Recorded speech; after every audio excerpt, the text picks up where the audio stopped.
Ya,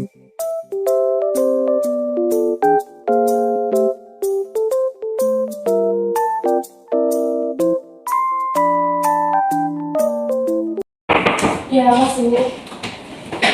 Sampai saya diadakan dulu. Selamat pagi Mbak, bagaimana kabarnya hari ini? Alhamdulillah baik. Alhamdulillah. Perkenalkan dulu ya, nama saya Nama Fadila, selaku konsultan di rumah sakit ini. Sebelumnya saya ingin memberitahu bahwa informasi apapun yang Mbak berikan itu terjaga kerahasiaannya, karena ini adalah salah satu kode etik dalam profesi saya. Sebelum kita lanjut untuk berkonsultasi, saya ingin mengetahui terlebih dahulu identitas dari Mbak, dengan Mbak siapa? Mbak Nurul. Oh, Mbak Nurul. Umurnya berapa Mbak? 16 16 tahun. Berarti masih sekolah ya? Iya. Oh, masih sekolah. Saya ingat Mbak terakhir kali Mbak diukur berat badan dan tinggi badan itu berapa? Berat badannya 70, Berat badan 70, tinggi badan 128. 158. Selanjutnya izin ya, saya ingin mengukur lila Mbak. Boleh? Sebelumnya yang aktif yang mana? Kanan. Berarti yang betul ini ya Mbak.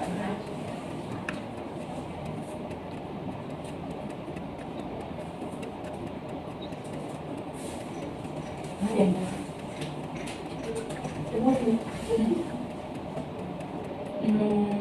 Iya baik, nilainya itu 30 berarti normal. Iya. Baik, Mbak kesini itu kesadaran sendiri atau disuruh orang lain seperti mama atau ayah? Kesadaran sendiri. Oh, kesadaran sendiri. Mbak kesini datangnya itu diantar atau sendiri? Diantar. Diantar oleh ibu? Teman. Oh teman. Ibu tahu Mbak berkonsultasi ke sini? Tahu. Oke, kalau boleh tahu kan Mbak sekarang itu masih sekolah kelas berapa?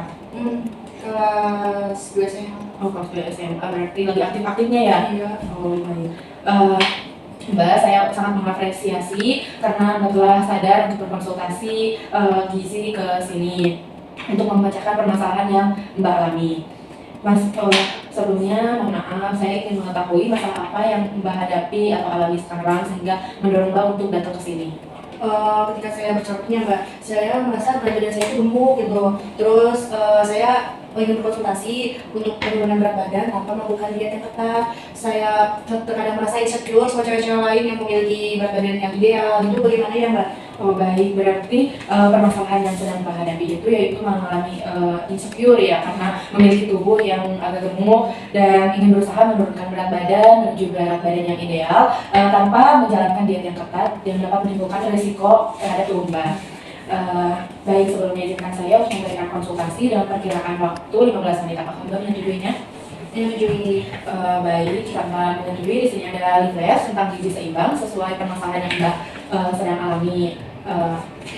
Kalau boleh tahu sebelumnya, makanan yang Mbak konsumsi itu berapa kali sehari?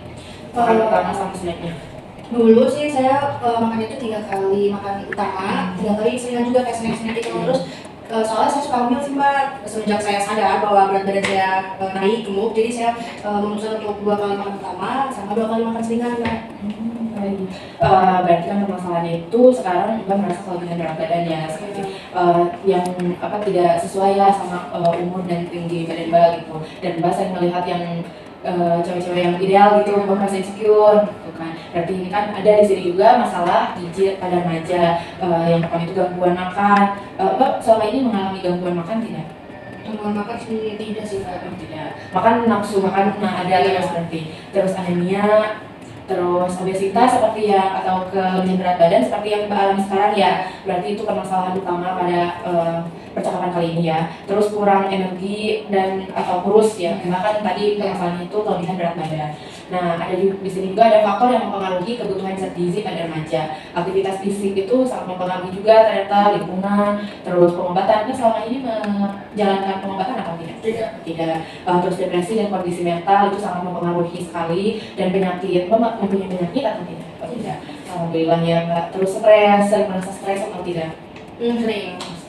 Ya biasa anak sekolah ya, tugas. Terus di sini juga ada bagaimana gizi seimbang pada remaja. Nah ini juga dapat menjadi salah satu cara untuk menurunkan berat badan Mbak. Tanpa Mbak tidak makan gitu, menjalankan diet yang ketat kan banyak banyak pikiran-pikiran orang tuh dia tuh tidak makan ya.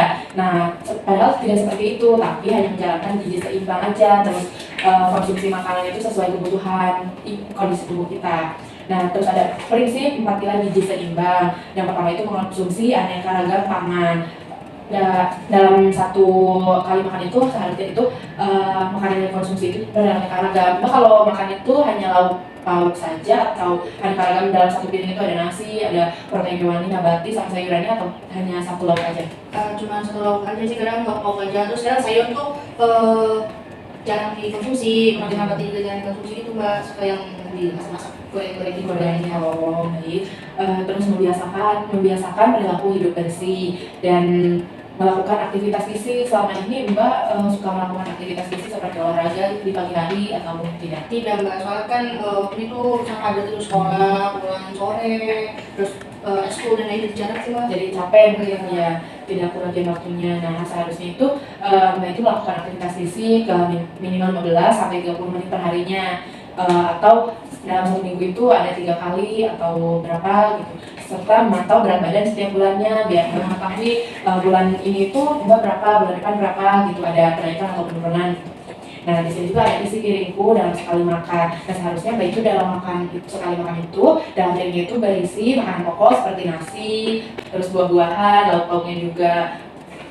Tadi Mbak itu dalam sekali makan itu paling satu lauk aja, berarti ya tidak beraneka ragam seperti ini. Dan mulai sekarang Mbak bisa menerapkan setiap makan itu sesuai isi piringku gitu. Nah, sini juga ada contoh menu makan sehari. Ada makan paginya nasi goreng, makan nasi goreng tapi dengan minyak yang dikontrol gitu Mbak. Terus tempe goreng, suka tempe? Oh, iya. Nah, itu juga bisa, atau enggak si tempenya itu diganti dengan tempe bacem atau apa. Terus Mbak suka konsumsi susu? Suka. Terus jus? Suka. Ya, baik kalau begitu. Kalau boleh tahu ya, makanan utama Mbak itu seharinya kan tadi jadi 2 kali makan utama dan 2 kali selingan seperti snack gitu. Yang biasanya itu Mbak itu mengonsumsinya itu 3 kali makan utama dan 3 selingan. Terus sejauh ini apakah Mbak merasakan ada keluhan-keluhan pada tubuh Mbak? Ada sih mbak, selama saya mengurangi frekuensi makan jadi 2 makanan utama dan 2 makanan selingan itu saya merasa lemas, sudah semangat gitu buat ngelakuin aktivitas sehari-hari mbak. Baik, berarti jika berkaitan dengan masalah yang sedang Mbak alami ya, mungkin itu karena obsesi Mbak untuk cepat menurunkan berat badan sehingga Mbak itu mengurangi asupan makan Mbak, sehingga menguranginya itu sangat-sangat drastis gitu. Nah, mungkin itu salah satu faktor yang mempengaruhi terjadinya keluhan-keluhan yang Mbak alami. Mbak bisa mengkonsumsinya itu sesuai isi piringku tadi setiap makannya itu. Terus Mbak memperbanyak konsumsi sayuran dan buah-buahan, jangan semuanya digoreng gitu. Mbak bisa mengurangi asupan minyak gitu biar Mbak itu tidak kelebihan asupan minyaknya. Terus setelah dari penjelasan mengenai asupan makan tadi yang pada proses penurunan berat badan sesuai dengan gizi seimbang yang sudah saya jelaskan tadi, saya ingin mencatat dan mengetahui makanan apa saja yang dikonsumsi Mbak selama 24 jam kemarin dan mau tidur sampai tidur kembali. Kemarin itu Mbak mengkonsumsi makanannya apa saja di pagi hari? Pagi Nasi, terus punya apa? Telur dadar. Nah, ini telurnya juga bisa diganti dengan telur di apa gitu biar enggak terlalu banyak minyak. Terus apa lagi? sama susu sih mbak. Susunya berarti susu yang biasa, susu yang full cream apa susu manis? Susu full cream. Susu full cream itu udah bagus. Terus Mbak pas pagi minum air putih apa itu? Minum air putih sebelum makan pagi. Oh, berarti Bangun kalau tidur ya minum air putih. Terus ada snack pagi gak? Paling siang sih mbak. Oh, siang. Berarti pas siang makan atau tidak? Oh, berarti si makan siangnya itu diganti dengan snacknya. Oh, begitu. Itu makan apa saja? Batagor Sama es jeruk. Es jeruk berarti beli ya di sekolah. Terus pas sorenya makan makan jam 4 setelah pulang dari sekolah. makan apa saja? Nasi, Terus ayam kecap, terus sama minum air putih sih mbak. air putih. Udah tidak ada makan sayuran atau buah-buahan? Oh, tidak. Pas makan malam atau snack? Nggak makan berat sih mbak, seringan kayak biskuit. Biskuit. biskuit yang seperti mari gitu atau yang ada coklatnya? Seperti yang nggak ada isinya sih. Oh, yang biskuit mari berarti. Sama apa lagi? Udah, sama air putih. Air putih. Dari dilihat dari hasil recall yang Mbak konsumsikan, itu kurang asupan sayuran dan buah-buahan. Mbak seharusnya memperbanyak konsumsi sayuran dan buah-buahan. Saya pengen tahu jumlah porsi makan dalam satu kali makan kemarin. Pas pagi nasi itu berapa banyak? Satu centong Satu centong yang mana? ini Ini nih. Terus berarti 100 gram. Terus telur dadar itu berapa? satu Satu butir. Susunya pakai gelas yang mana? yang ini terus Yang itu 180. Pas telur dadar itu masak sendiri atau sama ibu? Dimasaknya. Kira-kira banyak gak itu minyaknya? kurang tahu sih mbak, soalnya kira berapa ya? Pas Mbak makan terlihat banyak minyak, berminyak atau tidak? Enggak. Tidak terlalu berminyak. Oke. Untuk snack siang Mbak berarti kan di sekolah makan batagor, satu piring berarti satu porsi. Piring yang mana? Ini. Es jeruknya pakai gelas yang mana? Yang lebih besar. Yang lebih tinggi berarti yang paling tinggi ini ya. Baik. Pas sore banyak makan nasi itu berapa banyak? Kalau sore itu makan nasinya 2 centong. 2 centong. Centong yang sama. Iya. Untuk ayam kecapnya itu bagian apa? Bagian dada. Bagian dada. Dihabisin semua. Habisin. Air putihnya berapa banyak? Kayak 1 gelas. Sama seperti gelasnya tadi, susu sama ya. Terus pas malam makan biskuitnya berapa banyak? 4 yang mana kira-kira? Yang ini. Yang itu. Air putihnya berapa banyak? Satu sama juga. Enggak gelas kayak yang es jeruk. Berarti yang paling besar ya. Baik. Di sini terdapat food model yang dapat memvisualisasikan setiap kali Mbak makan. Ini itu nasi satu penuka yaitu 100 gram. Jadi Mbak bisa setiap makan itu, misalkan 3 kali makan 100 gram tiap kali makannya sebesar ini ya, sebanyak ini. Terus ada Mbak suka daging suka daging sapi rendang gitu kan, rendang nah kira-kira sebesar ini. Terus susu, kira-kira susu itu ini ini tuh setengah penuka 100 gram. Nah, kira-kira segini. Mbak kalau mau konsumsi tadi yang 185 mili ya. Terus ini suka tempe enggak? Nah, bisa kalau makan Mbak itu ada nabatinya ditambahin tempe, itu tempe bacem, tempe goreng gitu. Kalau tahu Mbak kurang. Kalau kacang hijau, bubur kacang hijau berarti kurang. Ini bisa buat misalkan di snack gitu, snack pagi, snack sore bisa. Nah, ini tuh ada 20 gram. Nah, kira-kira segini kalau di bubur kacang hijau. Terus telur, Mas suka banget telur ya tadi? Iya. Nah, ini sebutin itu sebesar ini. Telur yang paling suka itu di gimana? Di dada, diceplok atau Diceplok. seperti yang bumbuin? Diceplok bumbu balado. Oh iya. Ya pasti banyak minyaknya berarti Iya. ya kalau itu. Kalau sayuran suka sama ini buncis. Suka. Nah, kira-kira sekali makan kalau misalkan bahan saya kebanyakan ya setengahnya gitu. Ini tuh 100 gram. Nah, misalkan setengahnya bertahap aja Mbak. Jadi setiap makan itu Mbak harus memperbanyak konsumsi sayuran. Kalau terong, ini terong suka. Terong yang di apa? Di balado banyak minyaknya juga ya berarti. Kalau ini tidak suka. Kalau sayuran lain yang lebih disukai apa? Bayam, wortel. Nah, bagus. Nah, misalkan makannya itu jadi Mbak itu sering makan sayur-sayur bening gitu, nah itu baik buat menurunkan berat badan Mbak. Tapi asupan Mbak juga tetap terpenuhi.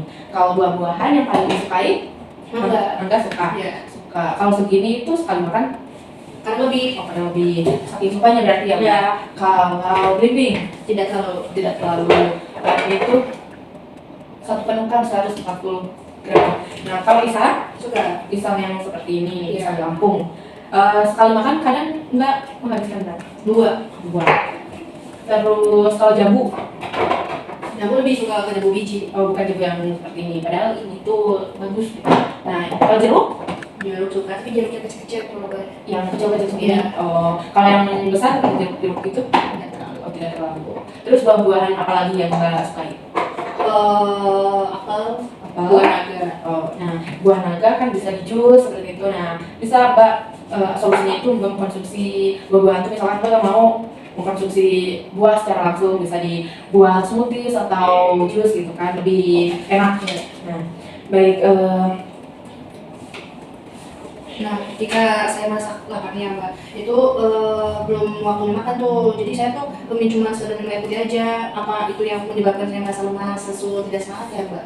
iya mungkin begitu karena dilihat dari hasil recall juga kan konsumsi asupan Mbak itu kurang dari kebutuhan yang seharusnya Mbak konsumsi, terus Mbak kekurangan sayuran dan kurang konsumsi buah-buahan juga gitu. Jadi eh, bisa seperti yang tadi sebutkan oleh saya, misalkan Mbak itu merasa lapar sebelum masuk ke jam makan. Nah, Mbak bisa mengkonsumsi jus buah atau smoothies gitu biar tetap ada nutrisi kan. Kalau air putih Mbak tidak ada nutrisinya ya Mbak, cuma menyegarkan aja gitu. Dan Mbak juga harus terus melakukan aktivitas fisik biar mempermudah penurunan berat badan Mbak. Baik Mbak, mungkin dicukupkan sekian. Mbak mengerti atau ada pertanyaan lain lagi?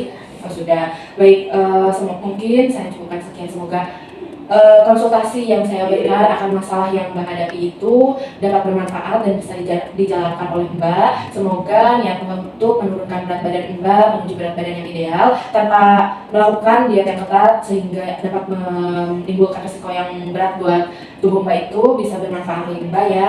Dan semoga Mbak selanjutnya kedepannya dapat kembali lagi datang ke sini untuk saya monitoring bagaimana perkembangannya dan bagaimana hasilnya setelah Mbak melakukan konsultasi gizi di sini. Baik, terima kasih Mbak. Ya.